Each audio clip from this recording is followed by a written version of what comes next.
today I wanted to reflect a little bit on the high impact concepts that come into play in Mini Motorways. So I thought this video could be a conversation about some of those key elements in this game that I've been playing way too much for way too long. If you end up enjoying this video, consider hitting like and feel free to subscribe, and if you've got any thoughts, drop them in the comments. And if you want to binge some Mini Motorways content, check out the playlist in the description. The first high impact concept to understand is segregation, and you may have seen this one coming if you're familiar with the game, as it is a very well-known strategy. Now historically, segregation by color has been a travesty, but in Mini Motorways it is the way to go. And if it so happens that you don't know what segregation is in Mini Motorways, it's simply avoiding having more than one destination on any given road network as much as possible. Now this is high impact on results in Mini Motorways because without segregation, you're going to struggle to crack 1000 points. It also had a massive impact on my enjoyment of the game because it becomes the principle by which I play the game. Segregation is optimal, therefore segregation becomes my limiting factor and my goal. And the game of course throws wacky spawns, randomized upgrade options, difficult terrain like rivers, mountains, choke points, and sheer distance to make it a tricky puzzle. So because stuff is randomly spawning constantly, you're constantly getting an update to the puzzle that is segregation.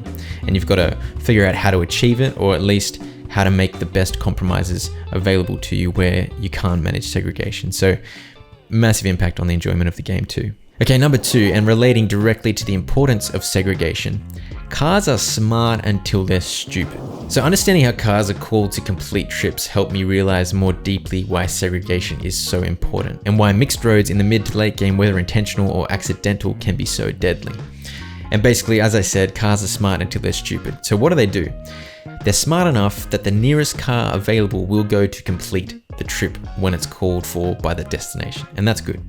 But they're stupid because if the near cars are not currently available because they're already en route, the next nearest car will go.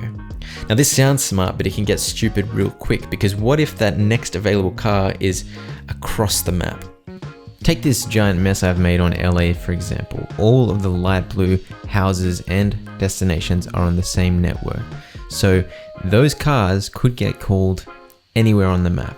And once a cross-map car has been called, the nearby cars have to wait their turn for ages. Here's another mess on LA, and check out this yellow house. It has 2 cars in the garage, even though there's a destination 2 centimeters away that is in serious trouble.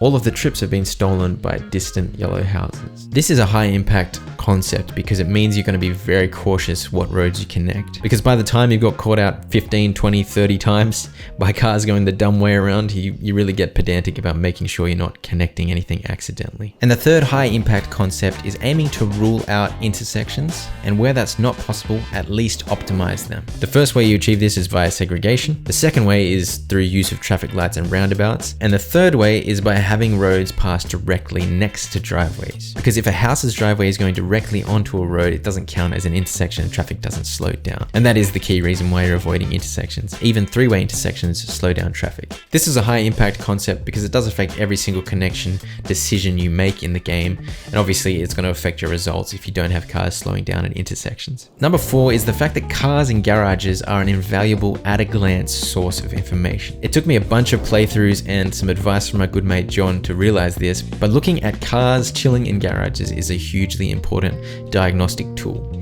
It instantly tells you those houses aren't being used on the network they're currently attached to. So those houses are available for immediate redirection to some other destination. So that means you can connect them to whatever network and they will instantly be on the road to meet that need. Another key implication is if you delete the roads attached to these unused houses, you'll get those road tiles back immediately because you don't have to wait for the returning cars. Number 5, high impact concept, and I didn't actually realize this until I watched a video from Retroflux. I'll try and link it down below if I can find it. But the pips, or the demand for trips, overflow to alike colors. That means if your red destination is oversaturated with demand, your other red destinations will begin to take on that work.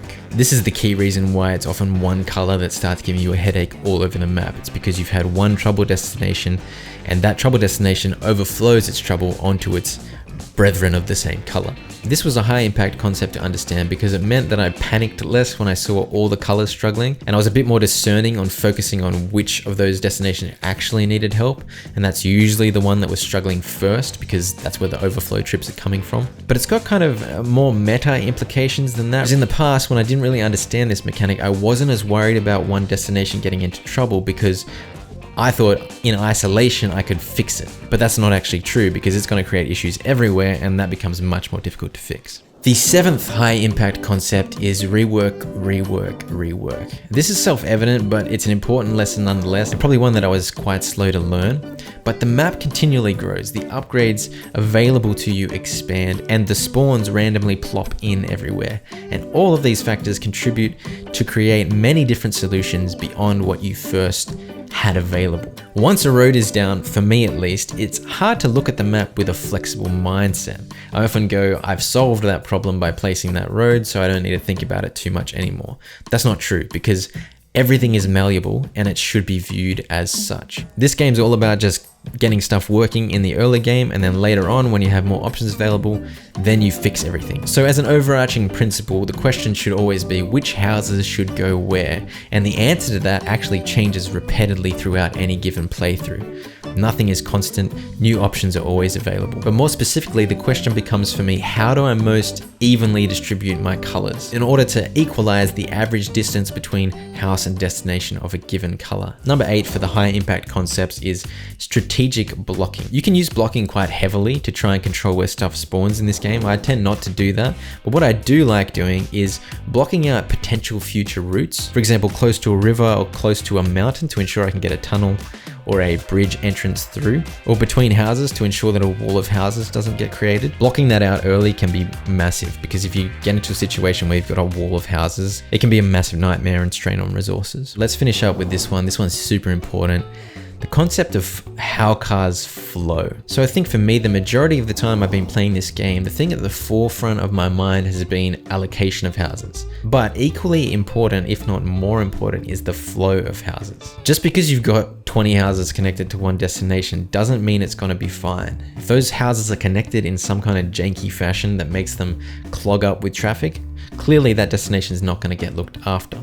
So I think the key principles that have worked out for me is having a decent length road leading up to any given entrance of a destination. This allows cars to back up in an orderly fashion, whereas if you have intersections or sharp corners right near the entrance, you can often get cars at odds with each other. And even though you've got way more than enough cars going to that destination, it gets gridlocked and you're stuffed. But in the cases where I'm forced to have a nearby intersection, I at the very least want a traffic light or a roundabout. This is high impact because at around the 3, 4, 5,000-ish mark, this might be the difference between losing because one destination just gets too clogged up and then carrying on into the big score territory.